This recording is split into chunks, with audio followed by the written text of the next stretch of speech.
Hi friends, அனைவருக்கும் ஓணம் ஆசம்ஸ்கள். இன்றைக்கி நம்ம பாலடை பாயசம் மிக்ஸ் எப்படி செய்து கொடுக்கான்னு நம்ம நோக்கலாம். ஒரு பேனில் 1.5 லிட்டர் பால் இட்டு கொடுக்கணும். பச்சை 1/4 லிட்டர் வெல்லம் கூட இட்டு கொடுக்கணும். ஒரு கரண்டி இட்டு நன்னாயிட்டு கலக்கணும், இல்லைங்கில் அடிப்பிடிக்கும்.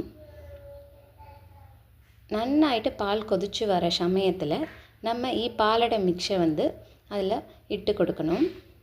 இதில் கூட பஞ்சசார மிக்ஸ் உண்டு, நம்ம ஏதெങ്കിലും இட்டு கொடுக்க வேண்டிய அவசியம் இல்லை. இது நன்னாயிட்டு ஒரு 20 மினிட்ஸ் பக்கம் நன்னாயிட்டு கொதிச்சு வரணும்.